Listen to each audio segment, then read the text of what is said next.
Hello everyone and welcome to another Historic video. So today we're going to be taking a look at Death and Taxes in Historic format.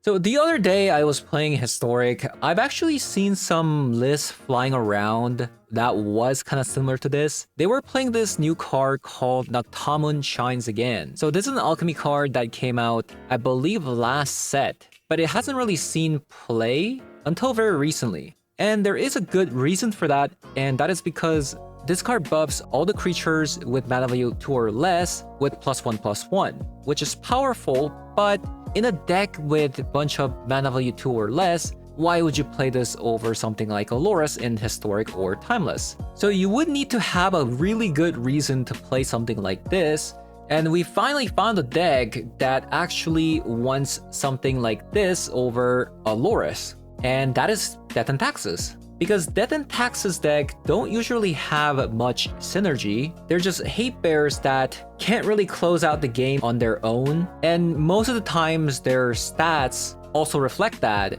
They don't have much power, they don't have much toughness. So if we play Loras in a deck like this, you're just gonna have a bunch of 1/1s or 0/1s that are eventually gonna lose the game against a strong deck. So instead of a Loras, we're playing this card, Noctamun Shines Again, which is a Saga that buffs every creature card that are on the battlefield, in your hand, graveyard, or even exile, that are mana value 2 or less, and they all perpetually get +1/+1, which is an insane effect. So now all these hate bears that used to be like 1/1s or 0/1s or like 2/2, they become actually really powerful. And if you pair this card up, considering that this is a Saga with something like a Felia, you have 2 turns to actually bounce this, and you get the bonus again. So the chapter 1 of this Saga is incredibly powerful for this deck. And then now we have chapter 2, which also has a pretty strong effect, letting you seek a creature with mana value 2 or less, and then put it onto the battlefield.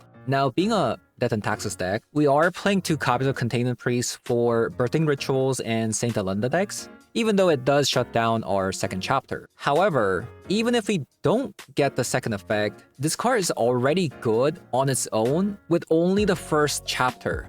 Now for the third chapter, since all the creatures got boosted from chapter 1, and we also got an extra creature from chapter 2, now all the creatures that we have gain flying, and now you can just freely attack for a lot of damage. Now this is pretty good because Saint Alenda has lifelink, plus there's a lot of Eldrazi spawn tokens at the moment. So for example, like there's K-Command, there's also Malevolent Rumble. So the third chapter is also pretty useful as well. So this card kind of does it all. And again, if you pair it up with the Felia, you get to do the first and second chapter over and over again. Now, just relying on this card may not be enough, so we're also going to be playing this card called Prairie Survivalist. And this card is pretty similar to another card called Luminarch Aspirant. However, we're going to be playing the Survivalist for the same reason why the Noctamun Shines Against Chapter 3 is great, is because this card is flying. So we have a flying threat that can go over Eldrazi spawns and a bunch of lifelinkers. And at the same time, because this also buffs the power perpetually, even if you blink another creature with a Felia, they're gonna come back from the exile with that same stats. So that's also pretty important in the deck, that we want these effects to be perpetual. So having said that, I'm gonna be hopping over to some Historic Best of 3 to show you guys what the deck does. So let's hop on over. All right. We got the Containment Priest plus Fragment Reality combo. That's kind of cool.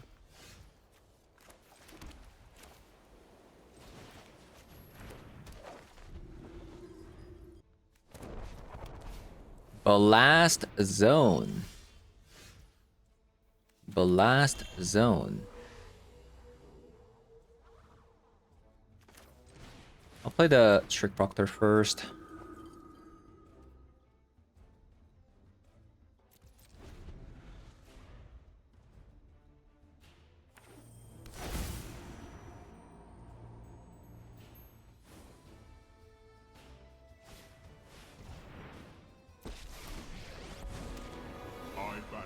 Sleeper agents what? I must redouble my efforts. I should have played the Mutavault, man.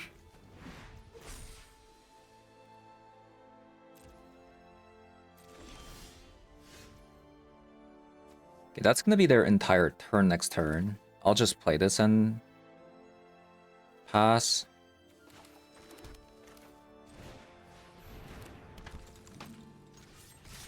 Attack, attack.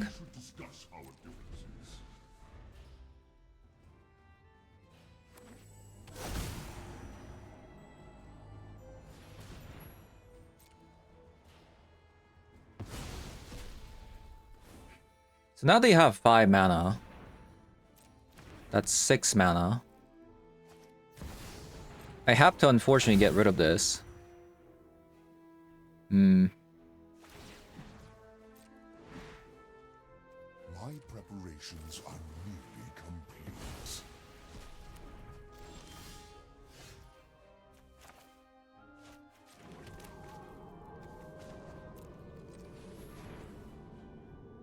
I'll just play Containment Priest here.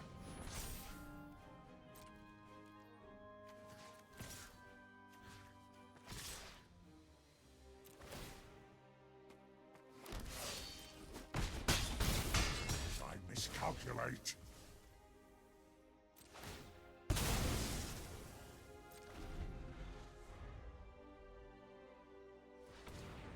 They have so much mana.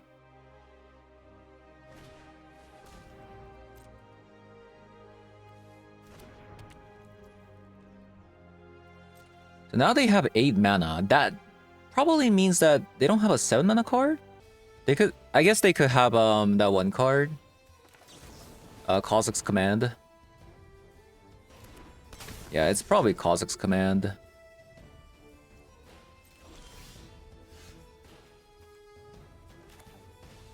Or not.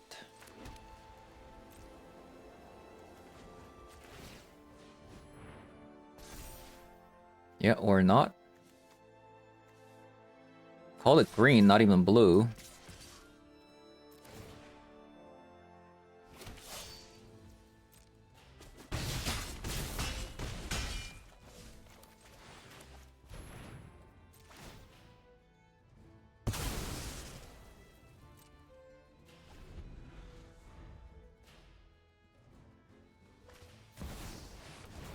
Okay, there's Augin.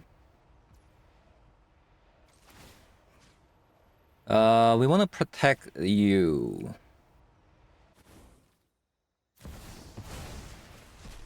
Heed my counsel.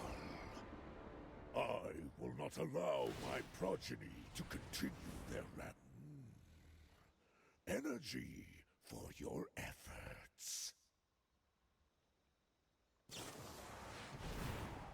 Okay, so they did have Kha'Zix Command, they just didn't use it. I think it's over. Mine is the power of eons. I think this one's over. Let's have a Damping Sphere. Trick Proctor was actually better than I thought. Containment Priest can go away and we'll add like White Orchid Phantoms. Maybe we should have Surgical. I think not having Surgical might actually lose the game. High Noon unironically doesn't do anything because like they just cast one card at a time, you know?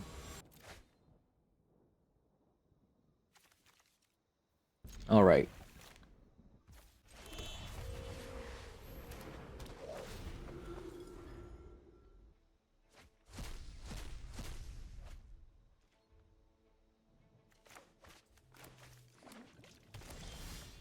Esper Sentinel. I think we start with this because this is a lot of damage.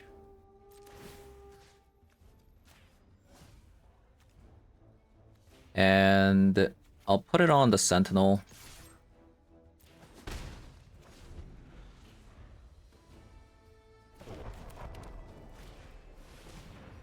The last zone.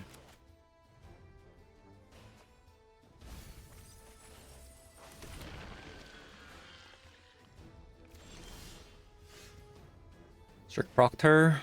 Strict Proctor. Didn't get a land there, which is unfortunate. I'm gonna go with the Strict Proctor because they have a Sowing Michael spawn. They can get like Ugin's Lab.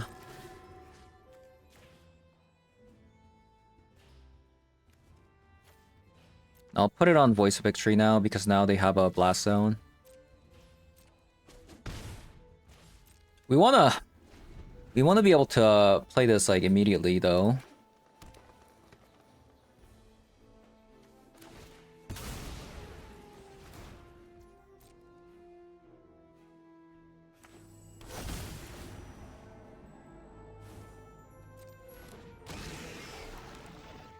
Yep, we do want to be able to play that. Thalia,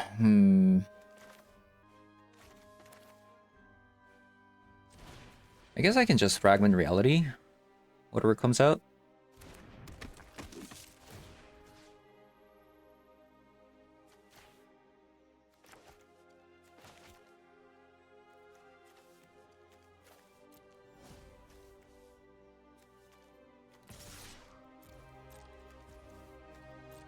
I want to be able to cast this like as soon as possible.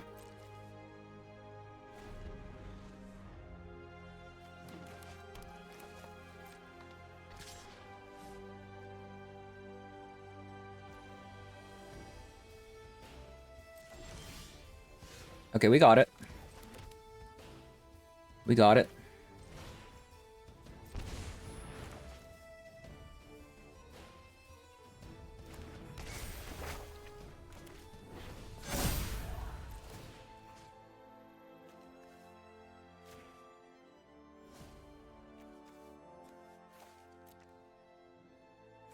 That's 5-2 Thalia, which is pretty cool.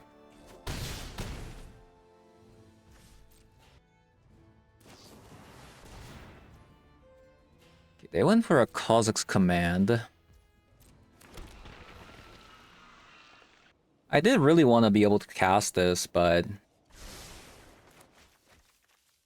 because we miss out on the land too much, like we couldn't cast any of these cards.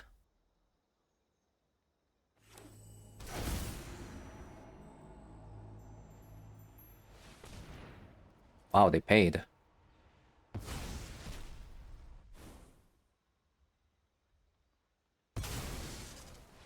Actually surprised they paid.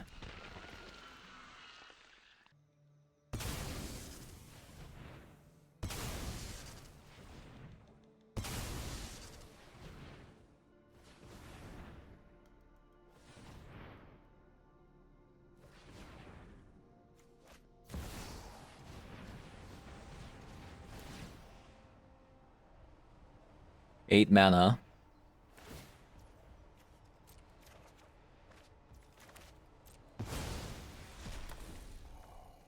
Really?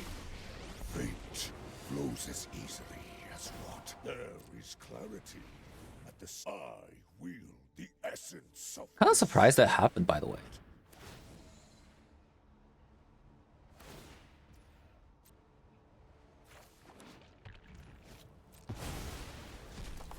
I grant you a boon.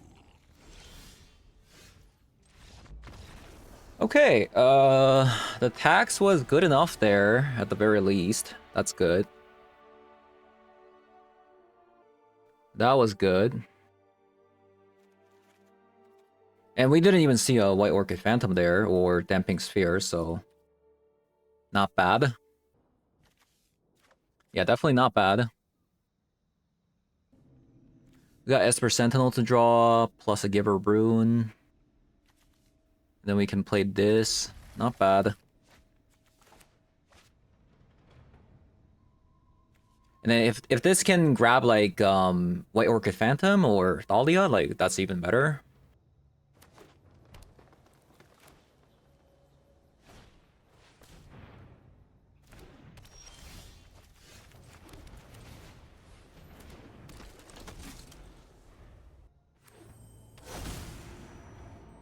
Man, already 4 mana.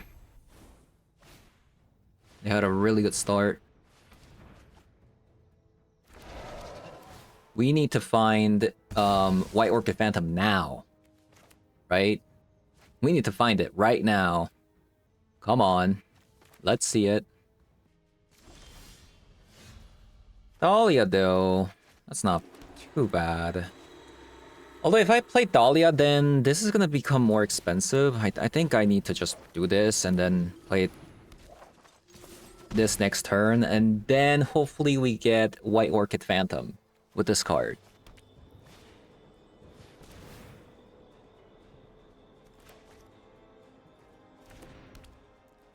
Yeah. We need to find White Orchid Phantom.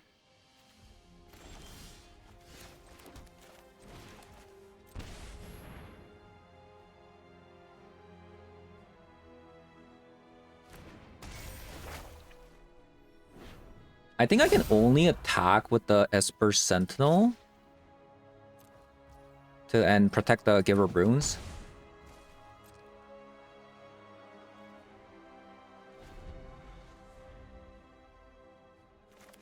Since the Giver Runes can like protect each other.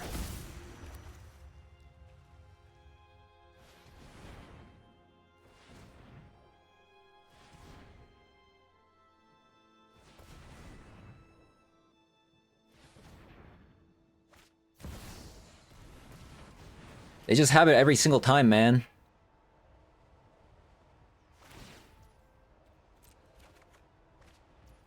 Ooh.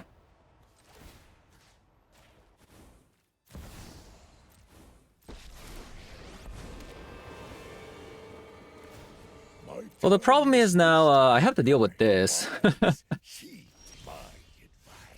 Yeah, I have to deal with that. Ooh, let's go.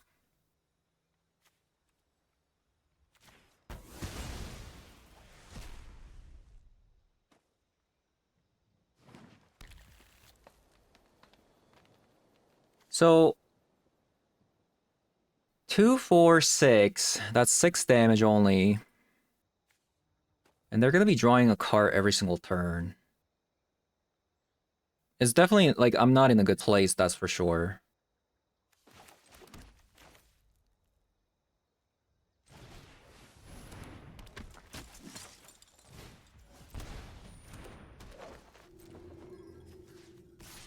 Yeah, definitely not in a good place.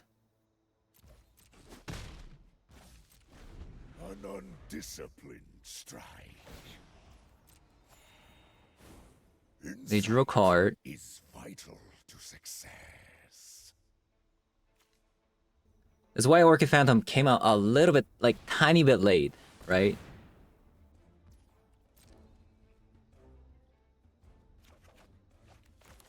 Okay, my opponent let me draw a card.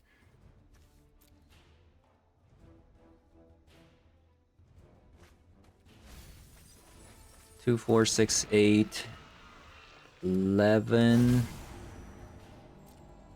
Okay, Emrakul's not a good sign, for sure.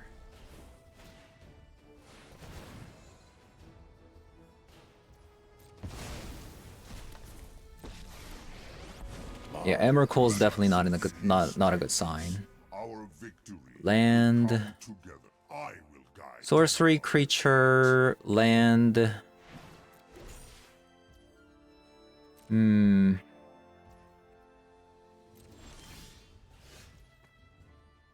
So that's 6 damage, 8.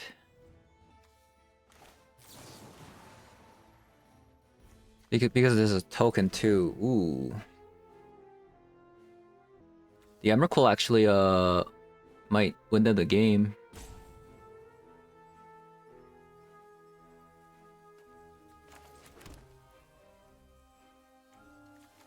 So if I get rid of a land and an enchantment, they'll have sorcery, creature, land, enchantment. So this is gonna become 9 mana. 1, 2, 3, 4, 5, 6, 7. I guess I can just destroy the Ugin's Lab.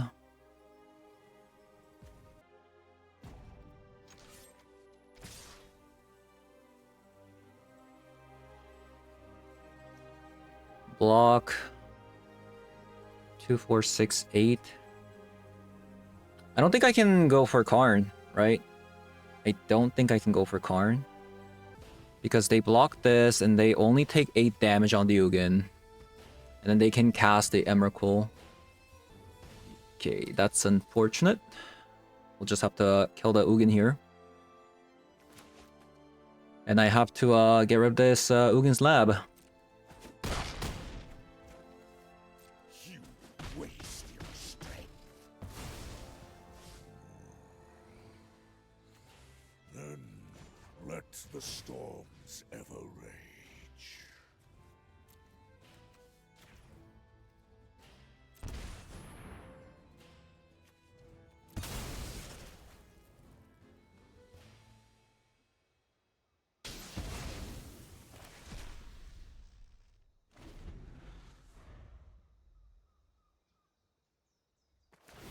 I welcome all assistance. Well, well, well. We're in a predicament.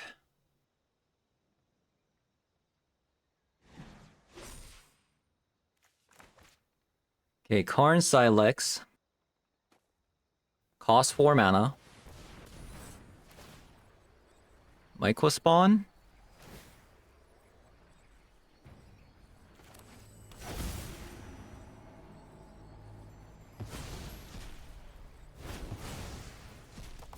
So they're not gonna go for one ring here. Interesting. We might actually win because of that play. So we fragment reality. That thing. And I guess we're gonna give this like colorless protection. Attack you and then just attack here, maybe?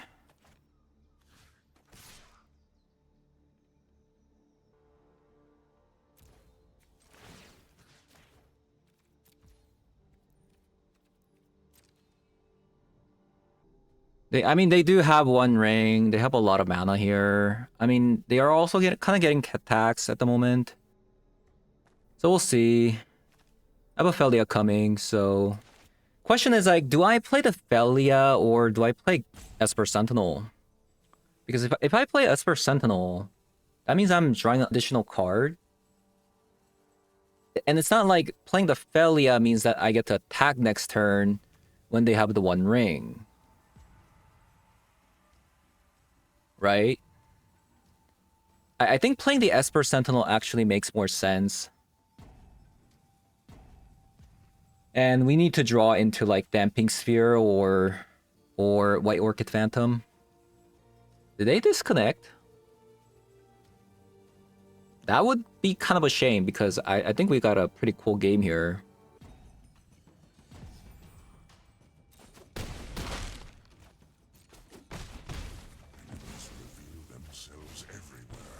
Okay, hopefully my opponent returns. Okay, there they are. They didn't miss anything. Okay, they're gonna let me draw 2 cards. And we have a Fragment Reality. Really sweet. So now we can go Felia plus a Fragment Reality here. Which is cool. And, ooh, I think we go White Orchid Phantom. Get rid of this Ugin's Lab.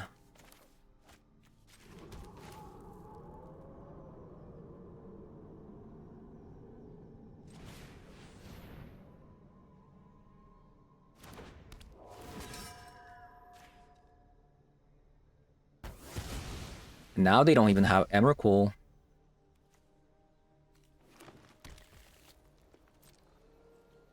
And we're gonna Fragment Reality the One Ring.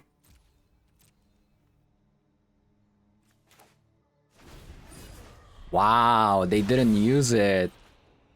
Interesting. Okay.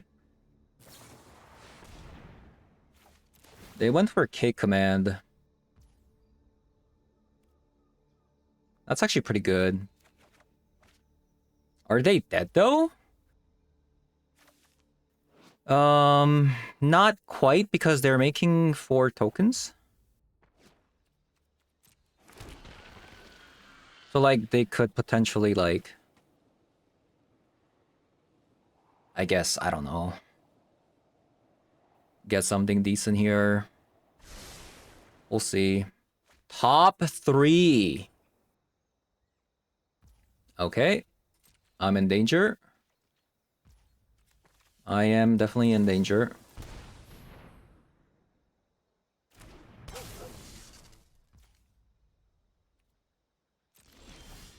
Now, question is, do I win if I just do this?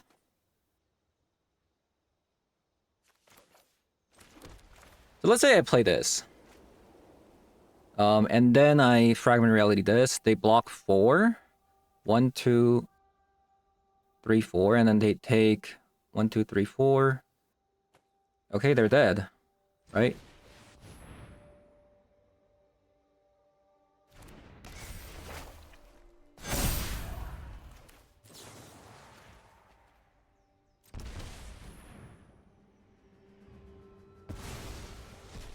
Unless they block 1, 2, 3, 4, and they take 3, 6, 9, 12, 15. Yeah, they're dead.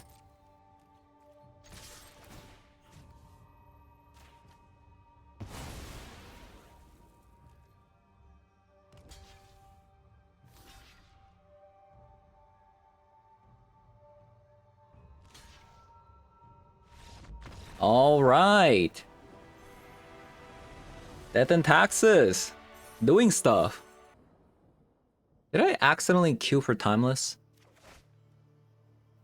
I'm not sure.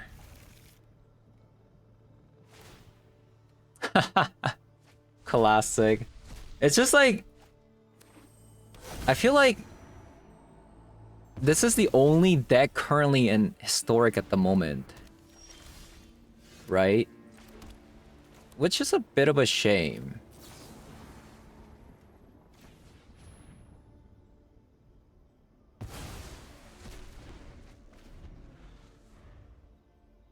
It's either this deck or the Soren deck. I don't think there's anything else at the moment.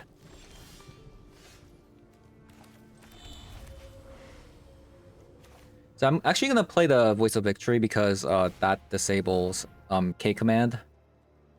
Unless like they want to use it now.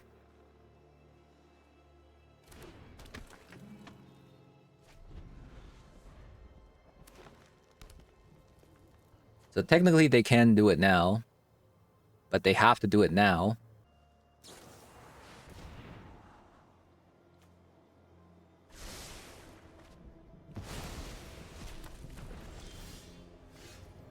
They went for Scry. Interesting.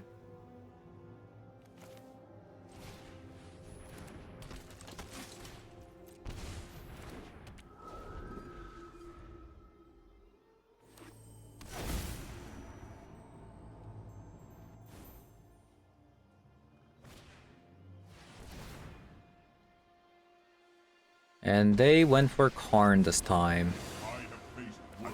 Innovation is our advantage. Monument.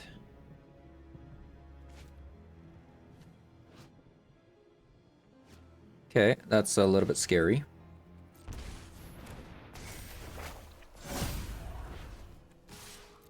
We must regroup and reconsider.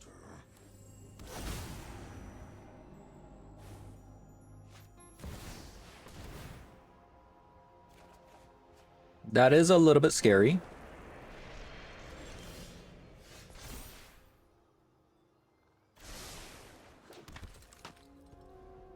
So I guess I can go Give Her Runes and then Felia, or... So currently, okay, they have what? 2? They have 3, 5, 7, 8, 9. They have 9 mana. If I had one more land, I'd have definitely went High Noon here, but... I don't. I do not. I mean, I could just go High Noon anyways. Since they have a lot of mana. I'll go Give Her Runes into High Noon.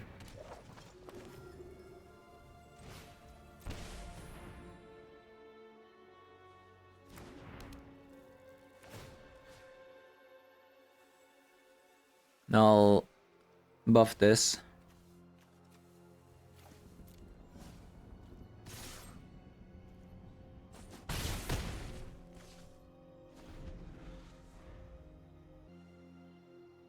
Yeah, because they have a lot of mana, I didn't want to let them cast like 2 cards, right? Like Lock, play Karn.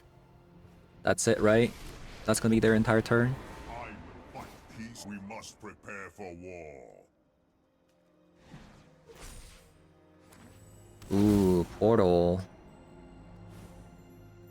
Portal. That's kind of scary.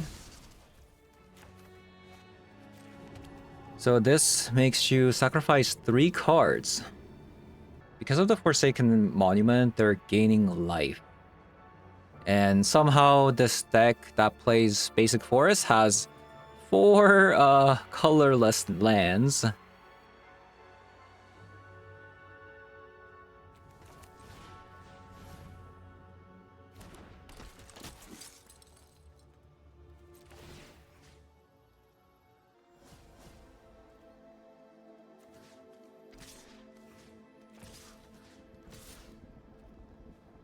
Yep. Our coalition has seen better days.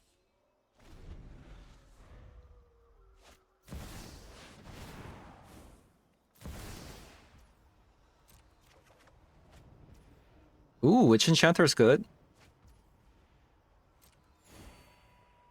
So can I win?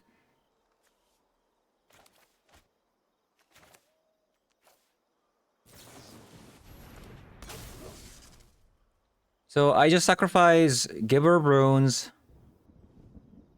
Survivalist, and then Esper Sentinel. Then I attack for 6, 10 damage. Not enough.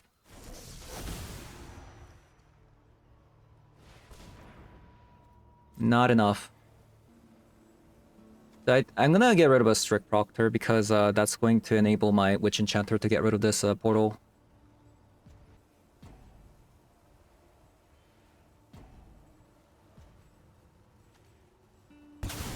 I'll sacrifice you guys.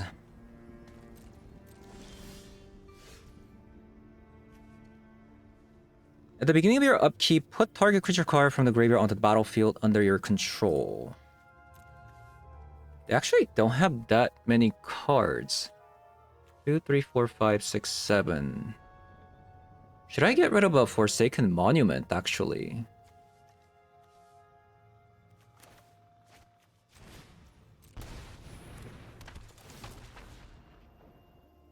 Because I get rid of this, and then they can only play 1 card. The really difficult one. I don't like either one of them, because this one's gaining life, this one's also like... Okay, I'll get rid of the Braxia. I didn't know what to do. Oh wait, I can do both. What am I saying?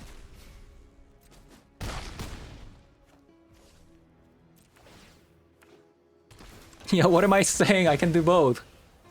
Easy game.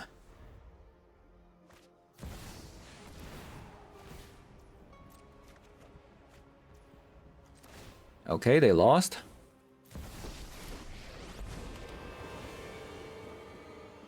I will mend this broken world.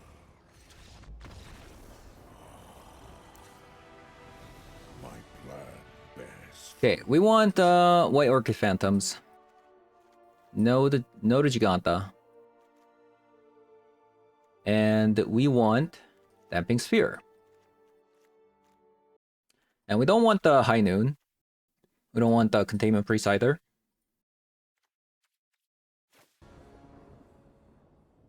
Okay, that's a mulligan. That is a keep. Wow. What? Opponent, come on. Just because you had the mulligan twice, you leave like that? Okay, surely opponent's not on the same deck, right?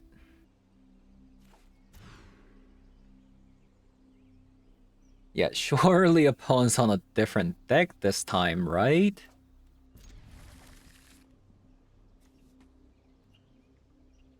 Is this too greedy? Might be. Might be a little bit too greedy to bottom a land like that. Oh my god! Everybody's just playing the one deck. There's no other deck. What's going on?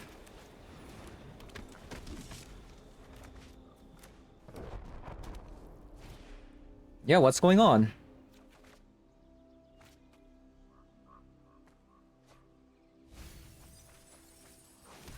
That's crazy.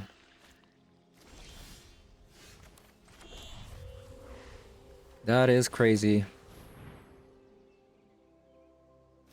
know what's funny? I've been meaning to add surgical in the deck against this deck for the last like 4 matches, but I just decided not to.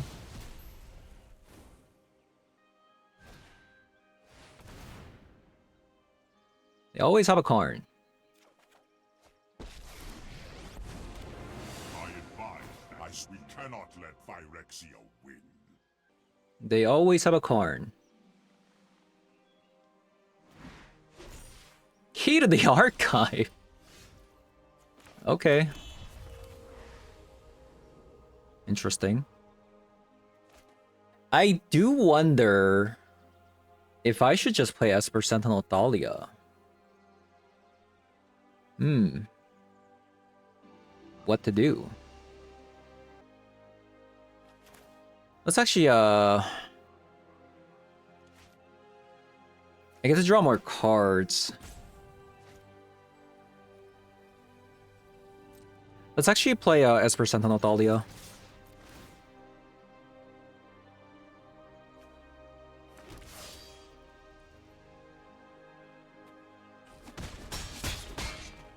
We must regroup and reconsider.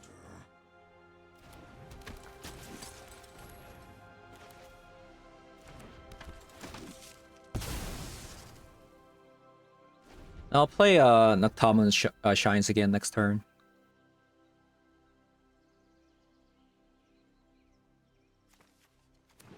Unfortunately, there is an Ugin's Binding in the graveyard, right?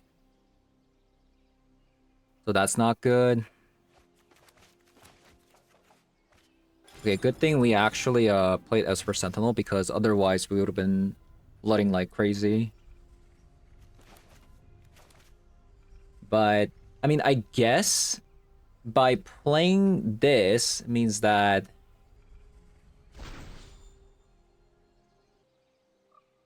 if they do bounce it, it's good for me because I get to play it again.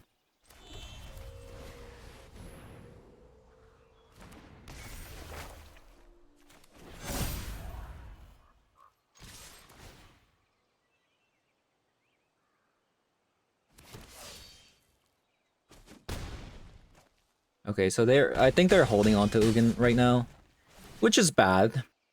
Which is really bad for me, obviously.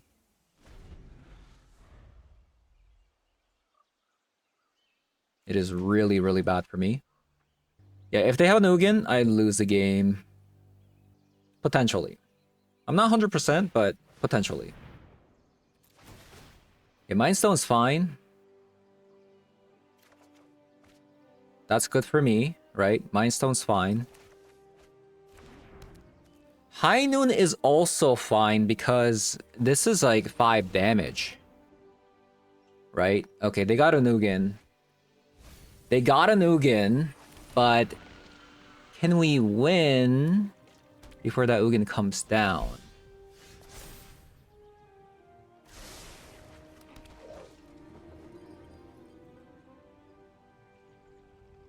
So we can High Noon on opponent's turn.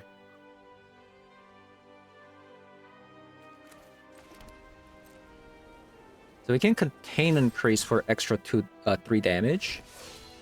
Right?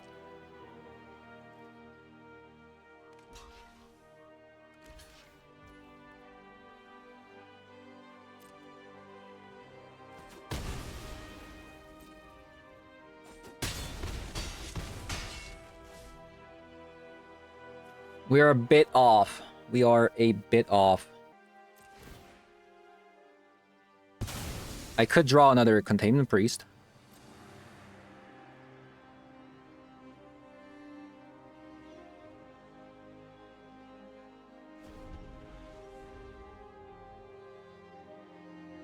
Yeah, I could draw another Containment Priest.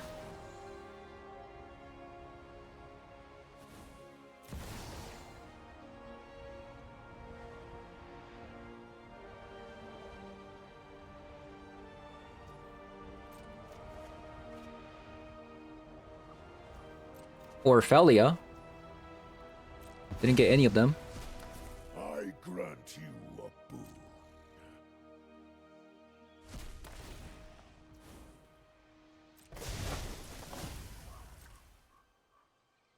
Yeah, didn't get any of them. Feels bad, man. What are you doing? Why did they do that? There is clarity at the center of every stone. Open your mind to possibility. Okay. I think that is game.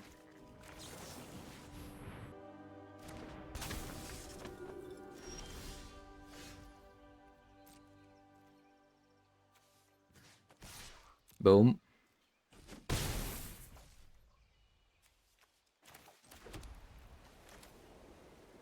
No, it costs 5. It costs 5. Okay, that's fine because they're still only going to be able to gain 3 more life.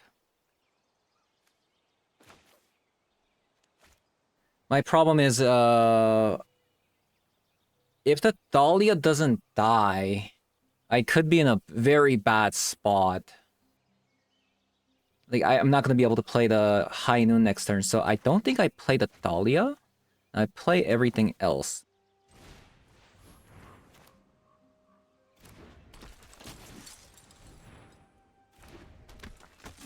Yeah, I play everything else.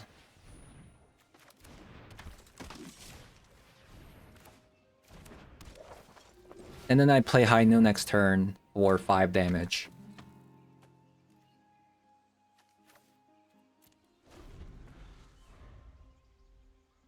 Okay, close game.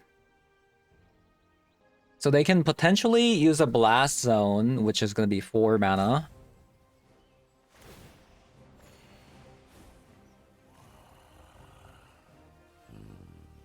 Focus. Breathe. Even if they play 1 ring, they're dead.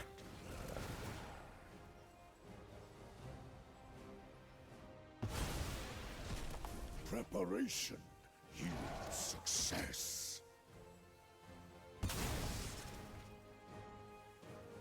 What a game.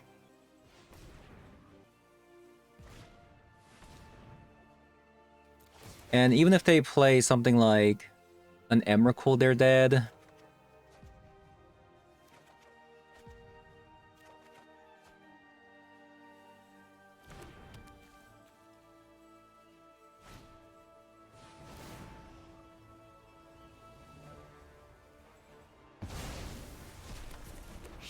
If their plan is to just shifting woodland, I mean Blast Zone, I guess I'm okay.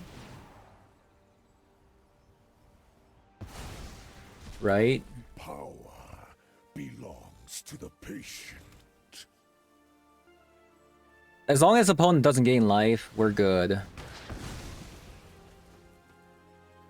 Okay, why didn't they just use Blast Zone, by the way?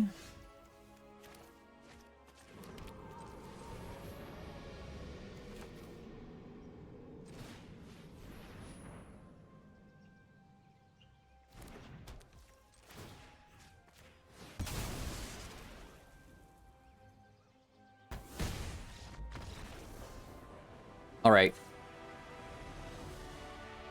Damping Sphere. White Orchid Phantom. Giganta out. High Noon out. Containment Priest out. And we'll go with this.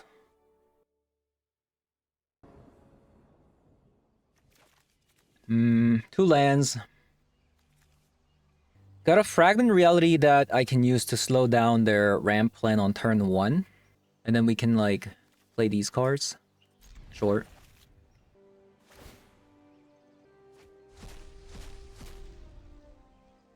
Okay, thank God Blast Zone is gone.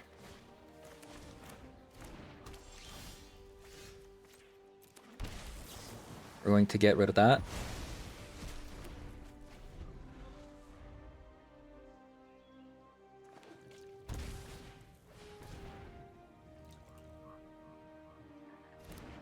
Okay.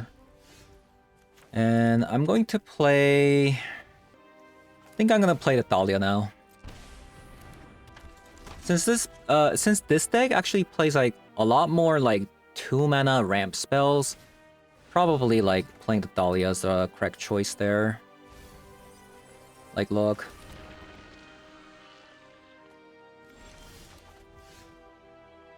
And now... am I playing the Felia to get rid of this Eldrazi spawn, or am I going with the aggro plan here? I think I'm gonna play the Felia here.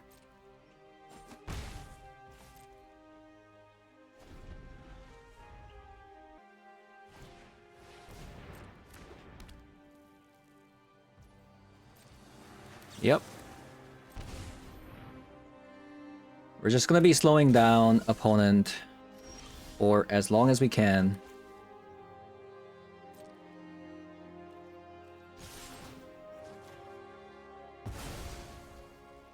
And I'm gonna play the Strict Proctor now.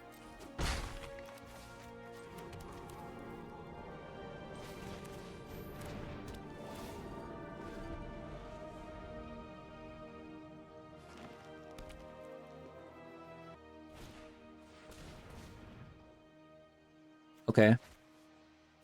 Now they got 4 mana. Ramping more. Ramp, ramp, ramp.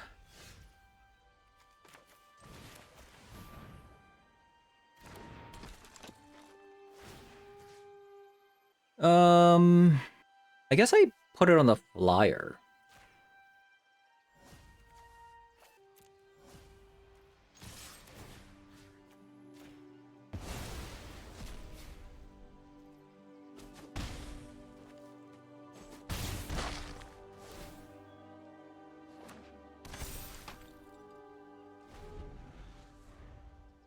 So they have a 7 mana, but they need 8 mana to cast their 7 mana Ugin. Okay, they went with the Devourer of Destiny. Let's see what they get rid of. They're gonna get rid of that. So close to winning. So close.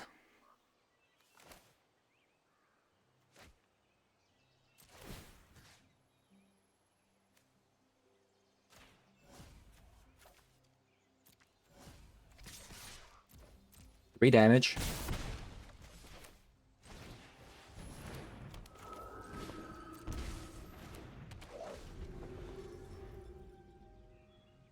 I think they're dead. They're hovering over their Mind Stone. If they Mind Stone, I think they lose 100%.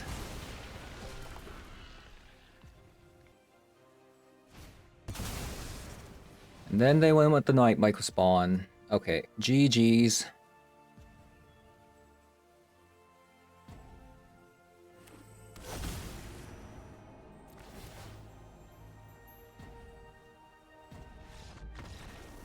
Man. This Strict Proctor is actually really good in this matchup. Alright, I don't know what's going on with Historic at the moment. Every single player in Diamond and above, it is pretty early into the season, so... and that might actually be the reason why the matchmaking is kind of skewed towards seeing a lot of Eldrazi's at the moment. It seems like there's a lot of Eldrazi's. Granted, Eldrazi is, I would say, like a tier 1 deck at the moment, especially in best of 3. There's going to be a lot of Eldrazi decks, there's going to be a lot of Sorin Elenda decks, and this deck is kind of geared towards beating that deck. The 2 copies of Containment Priest may look a little bit weird, considering that we are playing Noctumun Shines again, but even without the second chapter of this card is great. And this card is very good against Soren, so I kind of want more copies of it in the sideboard. Maybe instead of a Hushbringer. Yeah, we'll have a third copy of Containment Priest. So that is going to be just it for like Saint Alenda. We have 3 copies of Containment Priest, and then we have Fragment Reality, plus we have some Path to Exile, for that matter as well. We don't really care about if opponents like ramping from our Path to Exile because we play High Noon. They can only play 1 card per turn. So that's the reason for playing the Path to Exile. And if you play something else like Portable Hole, for instance, that's not going to work because we play Strict Proctor. And this version of the deck was a lot better playing the Voice of Victory with the High Noon. I still think playing more than 2 copies of a Voice of Victory is not ideal. And the new cards that we're playing, right? Prairie Survivalist and the Noctamun Shines Again. Both of them were exceptionally good in this deck. The Survivalist compared to something like, so the other card that is pretty similar to this, we have the Luminarch Aspirant versus the Prairie Survivalist.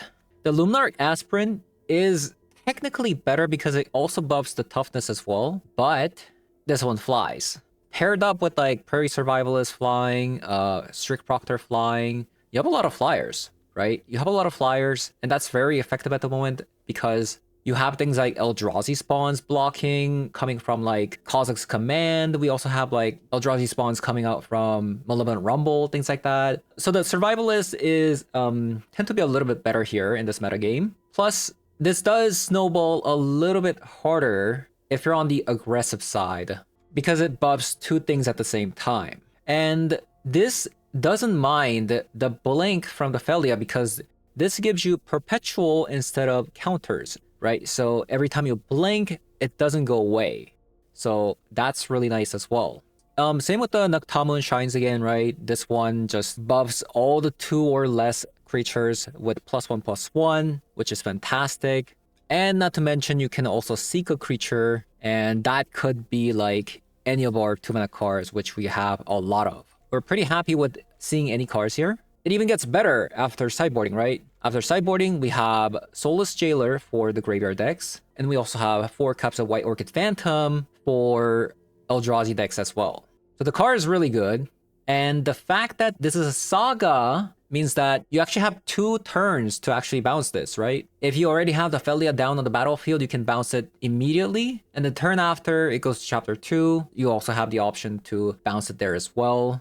So yeah, maybe because of these kind of synergies, we should maybe look to play 4 Caps of Felia. I can definitely see myself cutting the Mana Tithe altogether and just have 4 Caps of Felia and 4 Cups of Prairie Survivalist, right? I think that is definitely an option. So yeah, that is gonna be it for today's video. Thank you guys for watching, and I'll see you guys all in the next one. Bye bye.